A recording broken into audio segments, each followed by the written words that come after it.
Well, it's had an enormous impact. About 3 or 4 years ago, when we were in the full drought situation, our water supply for our community got down to about 20%. And at that rate, within a couple of weeks, it looked like that we'd have to close down the city, a city of over 40,000 people. That's the hospitals, the schools. I mean, all commerce would actually close down.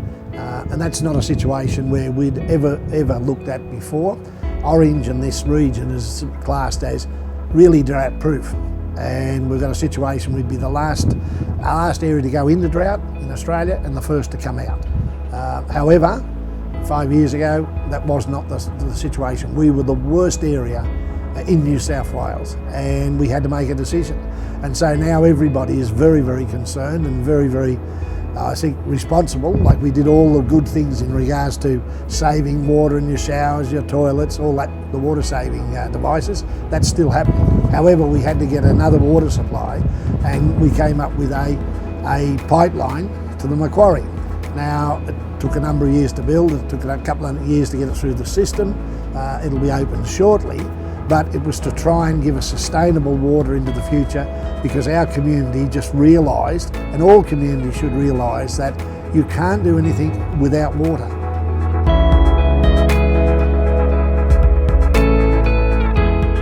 Well, I think every community in New South Wales, certainly in the rural areas, are certainly looking at themselves and saying, how can we have sustainable water into the future? Not next week, not next year, in the next 50 years. They've got very few options. There's been no new dams built. There seems to be a lack of determination to be able to do that. You look at bores and they can be unreliable. There's got to be a new way. And we're certainly looking at ways to store up that community water. And after all, communities that's the lifeblood. I mean, without water, you can't do anything about it. And you've got a situation where this new program, this new technology that's been brought forward, I think is probably the saviour in regards to rural communities. If you can actually put out a bore and it can be guaranteed to get water, and it's rechargeable at all times without it raining. I mean, that is it's a miracle in general terms.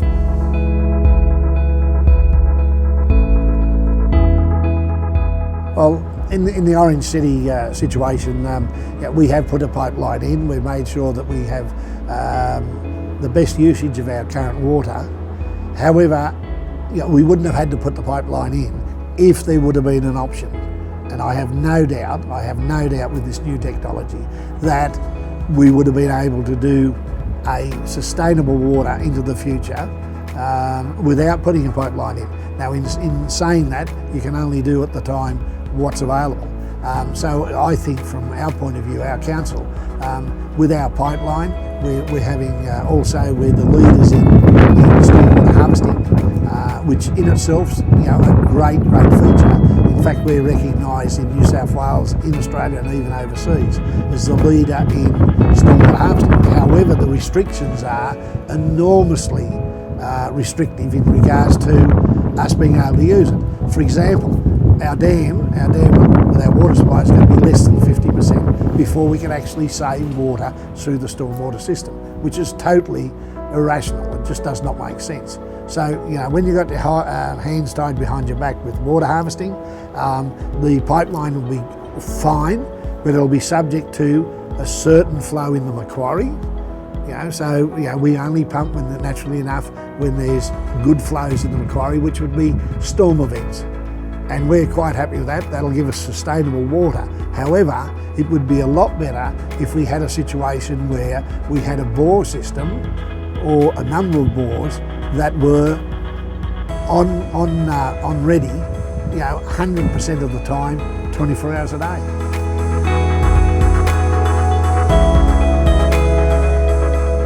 Look, I don't think it's just about Orange. I think the fact is that if there's a successful operation where you can guarantee water, and in actual fact you put in a bore and you only pay if it's successful, you've got a situation so they're that confident that this technology will work.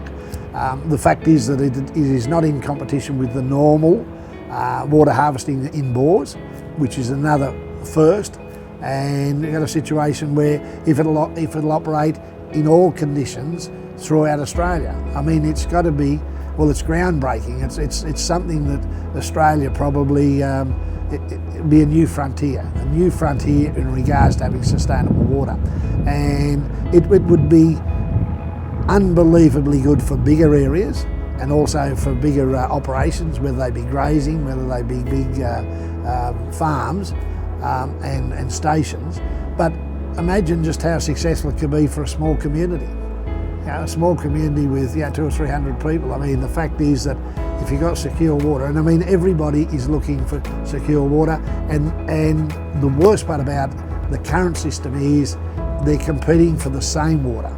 And so if you have a massive dam and you have enormous drains on that dam and bigger populations, more employment, it puts it under pressure. Whereas this new technology is now leading us out of the old-fashioned way of thinking about water harvesting, and it's getting new water supplies that have not been tapped before.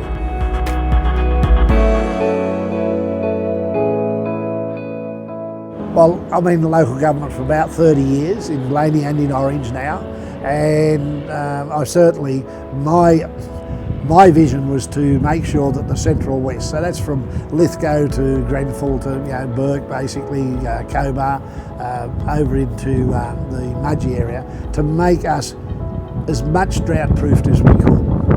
And in the current situation, that is a bit of a challenge, because if it doesn't rain, there is restrictions on it. But and I always thought that probably a network of pipelines between the different areas would certainly not only save us water, so there's no evaporation, and we can transport water, it would make it sustainable for these areas. And that was the only option.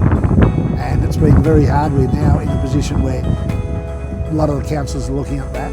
But with this new technology, in regards to getting water that's rechargeable and it doesn't depend on rain in actual fact on the site, you've got a situation where maybe the pipeline theory is not quite as solid, and certainly my vision would be that everybody that should have a sustainable water supply for whatever business they want, whatever operation they're having, whatever the size of their communities.